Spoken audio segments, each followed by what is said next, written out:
In this session, we are going to look at what are the MRP prerequisites. It's like GIGO, garbage in, garbage out, any system, this is valid. MRP system works best when its inputs are accurate. Inputs for MRP are inventory, bill of materials, MPS, that is master production schedule, lot sizes, and lead times. In particular, in this session, we are going to look at MPS related precautions that we need to take to make the MRP system work the best. Now, what is MPS? MPS is a master production schedule which actually gives us time-phased quantity requirements from the market. Now, we say this MRP is accurate when the quantities and times that are given to us at the time of planning do not change. But these changes are dependent on the customer. So while we want MPS to be very stable, we cannot insist the customers to not to change the quantities or times. And that is why we introduce the concept of time fence. What is this time fence we are talking about? On a time dimension, if you imagine something like a response time or lead time for us to make the decisions implementable. In this diagram, we are showing this lead time in the context of a production scenario as time required for procurement, production, and distribution. Now, any changes that happen beyond the time fence are okay because there is time for the firm to react or respond. But when customers change the order sizes or time of an order within the time fence, we have great difficulty to meet such changes. So changes within the time fence are discouraged. In a way, this time fence is actually asking us to address the conflict between marketing versus manufacturing conflicts. From marketing point of view, when there are changes within the time fence, we will have problem from manufacturing point of view to respond to it. But any changes that happen beyond time fence, we do not have such conflict. And hence, what we do to manage the time fence is manage the market in short term, but in the long term, we are on a continuous endeavor from the production system point of view to shrink the time fence. Now, what do we do to shrink the time fence?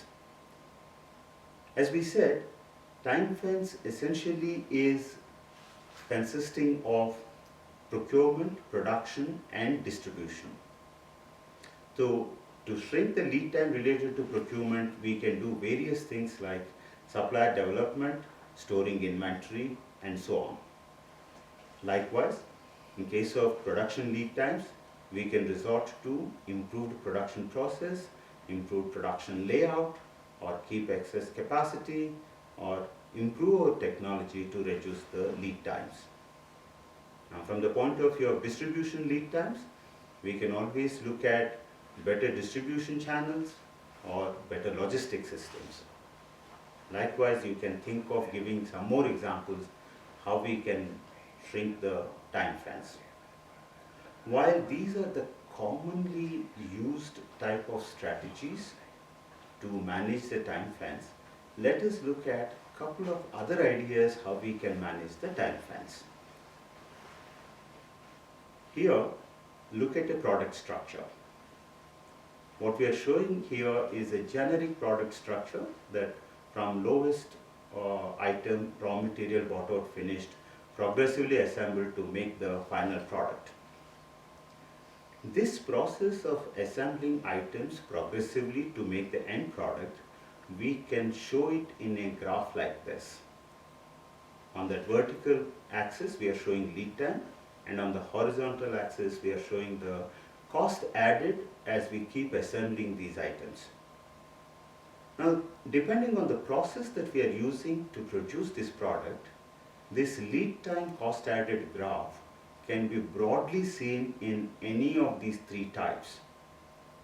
In this first one, what are we doing? We are actually first using such activities which take longer lead time but less cost added, and progressively from beginning to the end we have completed the product. The second line that we have now shown is actually lead time and cost added are increasing linearly. And in the bottom curve that we have shown, we are first adding such activities where the cost added is very high but lead time taken is very less. In a scenario like this, if I find the lead time required to assemble the product is too long and hence it is crossing the time fence, one may like to bring the assembly to some kind of work in process, an intermediate stage, stock it there. That's what we call made to order, made to stock. And beyond that, once an order comes, we can assemble the items from the working process to make the final product. That will be made to order kind of system. Please note that we are now talking about a mix of made to stock and then made to order kind of systems. In a scenario like this, if you see that horizontal line in the graph, that is the level up to which we are bringing the stock in WIP as made to stock. And if that is the way I am doing, the top graph has actually covered good lead time, but cost added is very less. So while I gained on lead time and hence able to manage the time fence better, the cost added is not high. So in a way, it is not an expensive way, but at the same time very responsive. Now think of an example how this works. Suppose I am assembling a computer, and if I start with taking the motherboard first and then put all the expensive chips for memory, processor, logic, so on and so forth, then the lead time covered is very less but cost added is very high right in the beginning. And that is what the lowest curve is representing. But on the other hand, if I tweak my production process such a way that I do not add these expensive items right in the beginning, but keep assembling the shell of the product. Now, for testing requirements, if I need these chips, I may use a master chip to plug in to test it and move on, and bring the items to that horizontal line up to some work in process level. And that is where I am making to stock. Once an order comes, I buy these expensive chips, just plug them in and deliver it to the customer. So lead time taken is very less, cost added is high, and hence we are actually referring to the top curve in this. So to be able to do this, what are all various things that we have done? We have redesigned product process, and we have used a combination of made to stock and made to order systems, and most importantly, we also have managed our procurement systems well. Well, this example is fundamentally to make an intuitive appeal, and it is easy for us to show on a slide a redesign like this. In practice, if you were to do this, it needs a lot of managerial creativity. Obviously, creativity has a premium, but the generic approach to manage the time fence in looking at this product structure redesign is what we are showing here. So to facilitate a process of this nature, what is an approach that one can adopt? That's what we are showing here as a altering the value addition curve. Look at all the activities that we are performing and classify them on time intensiveness and cost intensiveness. So you have some activities which are low or high on time intensiveness, and some activities which are low and high on cost intensiveness. Those activities which are low on both time and cost intensiveness do not matter to us much, so we don't have to worry at all. It is the right top corner of the box here is what is of concern for us, which are, I'm referring to activities which are high in time intensiveness as cost intensiveness. Now these are the activities that we have to push, as we have shown on this diagram, to the left or down. Now if I am having some activities which are high on time intensiveness and low on cost intensiveness, these are the ones which we would like to do first.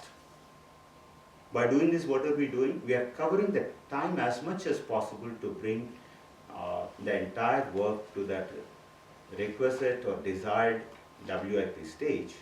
So these are all low on cost intensiveness, do not cost us much, but we have covered good time on this. So when the order comes, we'll be able to deliver the order quickly. But if you now look at left top box, these are low on time intensiveness and high on cost intensiveness. So these are the activities which we should be doing at the last. So what do we do for this? When actually an order comes, we then procure those items, assemble and deliver. To assemble it, time required is less. It may be costing high, but it is not in our system for too long, so it does not hurt us much on the cost as well. So that is how, when we look at the right top box of this diagram, we need to push these activities as much as possible depending on the creative ideas that we are getting in. And that is when we do this kind of activities, if you look at this cost added curve, we are actually shifting from the bottom curve to the top curve. And how does this box help us? This fundamentally first helps you to classify the activities and helps you to take some kind of selective actions and improvement actions to alter the value addition curve. Now we look at another approach to manage the MPS. Now think of a radio that goes into automobiles of very high end. Now, high end cars would typically have high variety and high degree of uncertainty as well. And given this, for us to stock the items to reduce the lead time is not a viable proposition. So we have to have some other method of managing this. So what is that? Again, look at the composition of radio. Radio basically consists of a power supply unit, what we have shown it as PSU, RX, which is a receiver unit, and third, display unit. Now display unit is the one which fundamentally is what we see on the dashboard. The power supply unit is the one which is a kind of unit that matches the power supply of the car versus the power requirement for the radio. And receiver, we know it is the heart of any radio system. Now among these three units, power supply unit, receiver and display unit, we know that receiver unit is the most expensive unit. Display unit and power supply unit are not so expensive. At the same time, they take much less time. So what have we done? By looking at the product in a modular way, we have classified the modules into expensive long lead time items and less expensive short lead items like power supply unit and display unit. Now here is where we exploit the natural condition of the radio. It is a receiver which will be common across all types of radios. Whichever model of the car this radio goes into, the receiver unit will be the same. But if you pool the demand for all high-end cars, the uncertainty comes down.